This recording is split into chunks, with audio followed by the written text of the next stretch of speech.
Ladies and gentlemen, the man that you are looking at is a known Pan-Africanist, Umar Johnson. And I actually just recently watched Black Skin is Amazing's video. He was dragging Umar big time. And I gotta give him props. I do recommend anybody who sees this, you watch his video too, because he really dragged Umar in this one. But I'm going to be doing something kind of similar.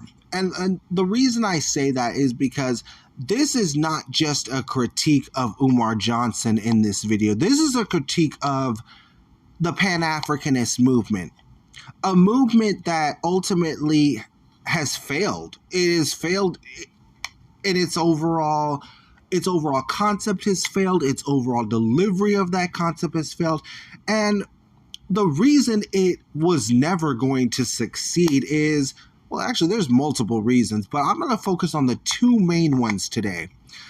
The first reason Pan-Africanism was never going to succeed is because the people who lead these organizations, the people who preach the most about this particular kind of movement, are not really seeking to move to the continent.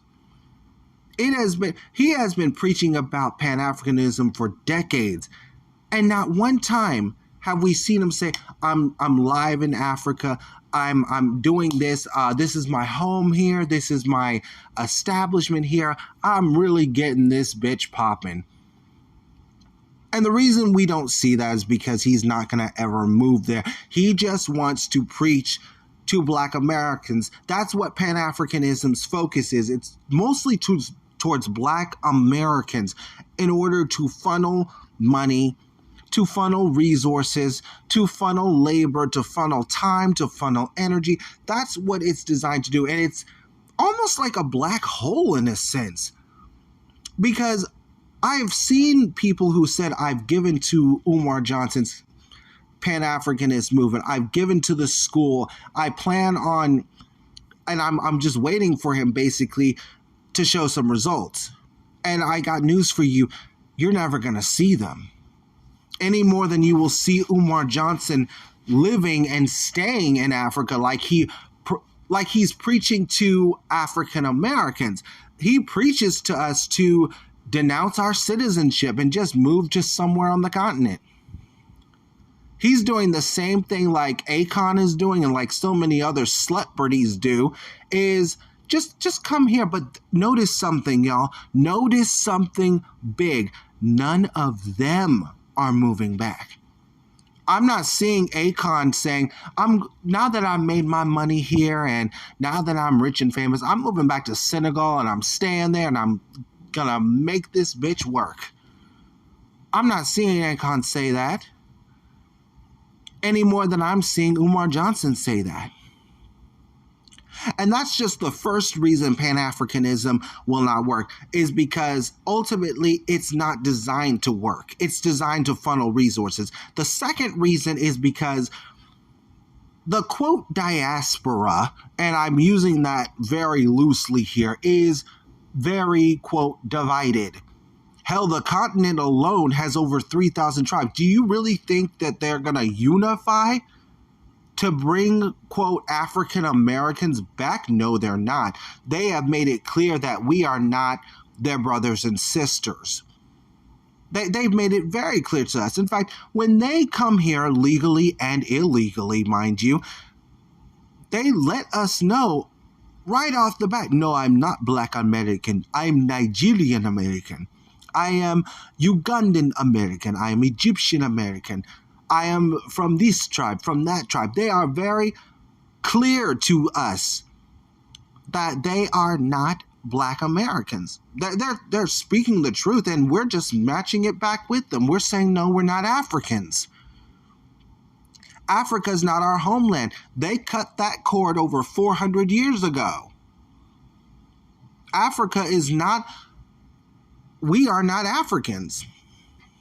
Now, I'm sure many of us, and I will admit this myself, even I was kind of tempted by the proposition that this movement presented.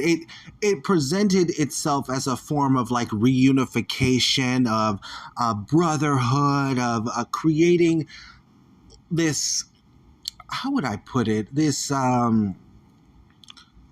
like almost Tomorrowland type of fantasy. Like it's wrapped and presented that way to us, but it can never be that for us because we're not African. But I'm just gonna play this short clip and give you more commentary as it goes. Pride, my mixed race Africans.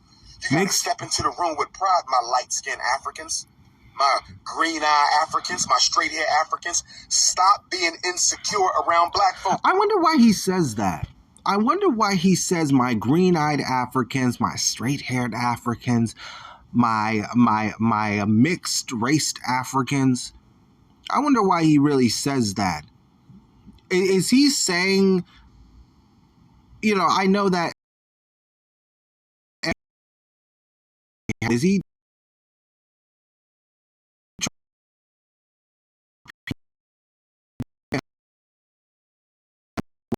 but I could be wrong. Let them know I'm just as black as you. I don't care if you don't like me. I don't care if you roll your eyes at me. I don't need your permission to be an African. It's no different than... You're not an African. You're a Cuban. You are from Cuba. That's just a fact.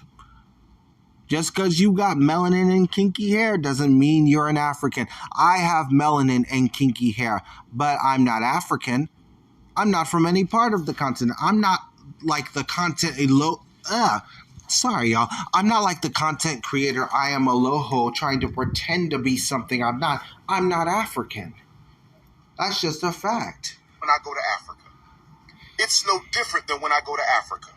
It's no different, y'all. It's no different. Why? Why is it no different?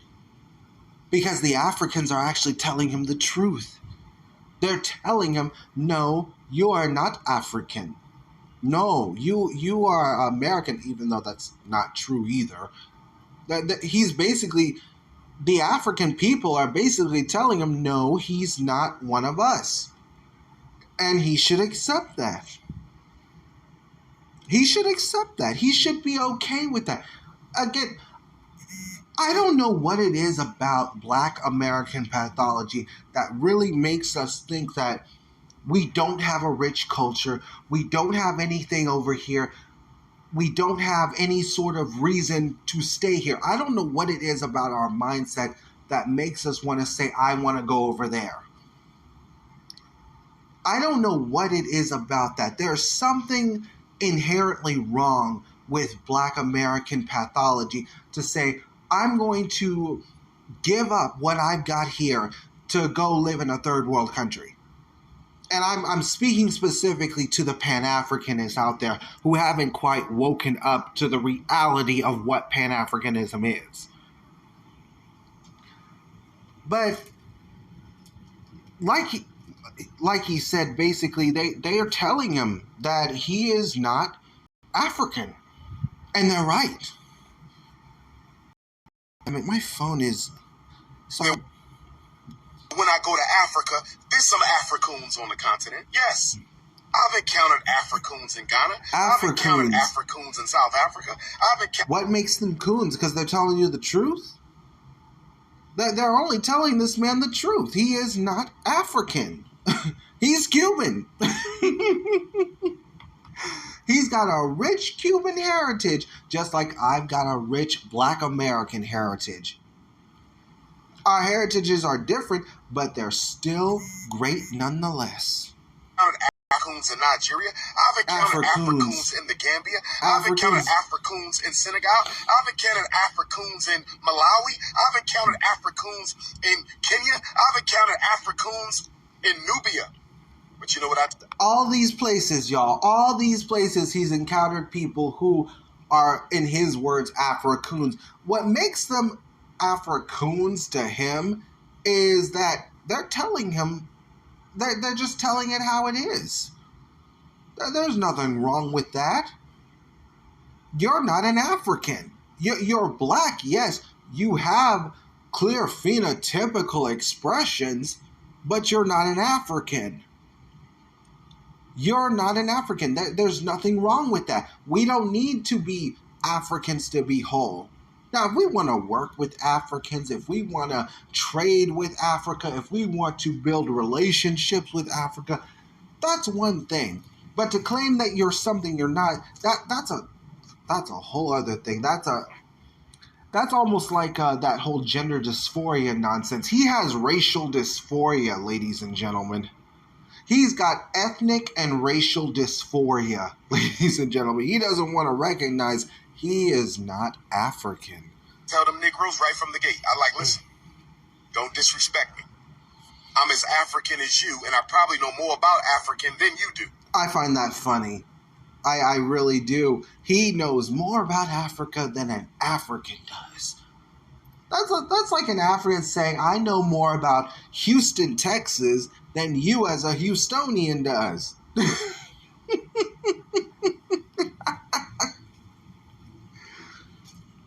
Oh, I dare one to try. I really do. You will not disrespect me. I'm not here to ask your permission.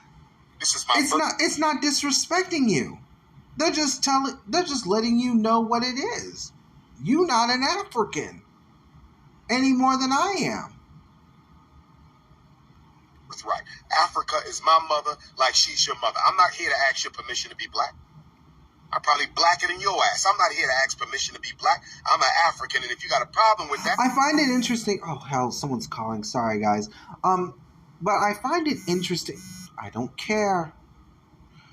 Why do I get these fucking random phone calls and text messages? Anyways, I find it interesting that Umar Johnson is sitting comfortably in America preaching to the African people how he's just as African and he has every right to claim Africa just the same as they do.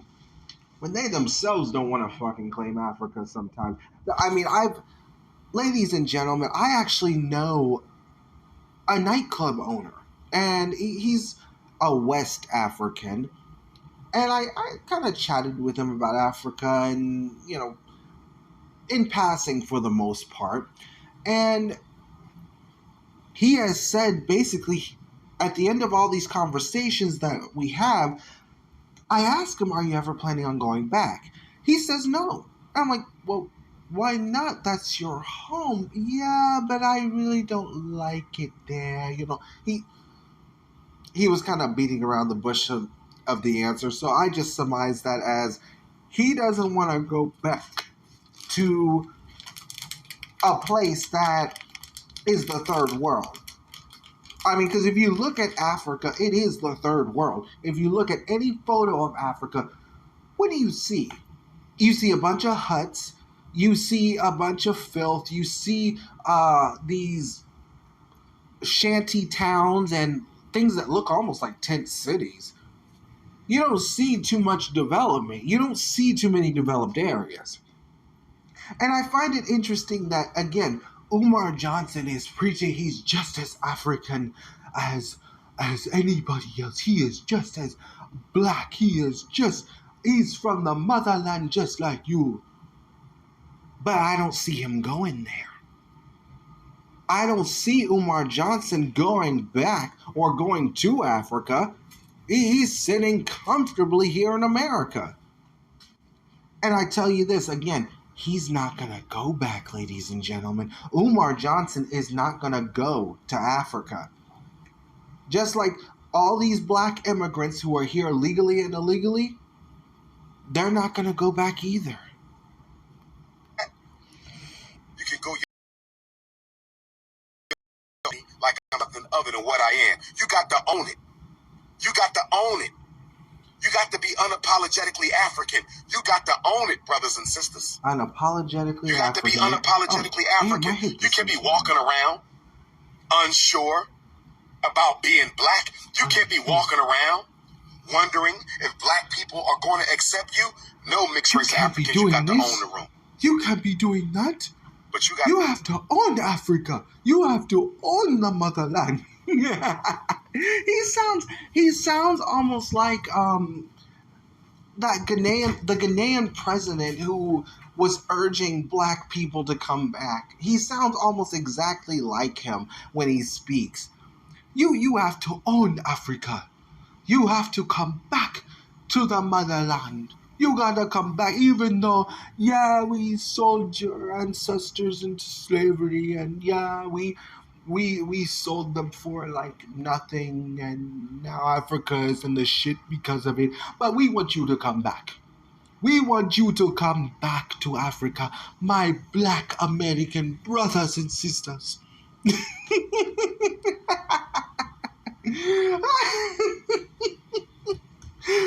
Oh man, he sounds just like the Ghanaian president. Y'all should look this up. Look this up on YouTube. He was actually pretty much begging black Americans to come back. He sounds just like him in this instance. Be black all the time, my mixed race Africans. You gotta be black all the time, my mixed race Africans. All the time. Because some mixed race Africans, not all, some of our mixed race African brothers and sisters, they want to be black certain times and then they want to be white at other times. Well, you want to be Pan-Africanist at times, but you also want to be American at others. I mean, I could say the same thing about you. You and many other, quote, Pan-Africanists who get on this platform, get people riled up, get them to donate money to you. And this is why I don't display my Cash App or any other payment in there, because if I did, I feel like I'd turn into a grifter. But what was I saying? Yeah, anyways, you do the same thing. You do the exact same thing, but I don't see you moving to Africa. How long is it going to take you, Umar? Is it going to take you a month? A year? 10 years? Y'all, in 10 to 20 years, I would bet everything in my bank account, my last $30 I got on me, that Umar Johnson is still going to be preaching the same thing 10, 20, 30 years from now. We need to move back to Africa. We need to do this. We need to do that. While his ass is still here in America. While his ass is still here in America, in the first world, in a land that was created by ADOS, he's going to still be preaching the same Pan-Africanist nonsense. And he's going to still get many of you riled up and willing to give you his money. I'm sorry, give you his money. He's still going to do that. And if that doesn't work, he's just going to change it up a bit. But that's all I've got for y'all today. Have a good day, night, morning, evening, wherever you're at in this world. Peace and love always. Stay safe out there, ladies and gentlemen. Bye-bye.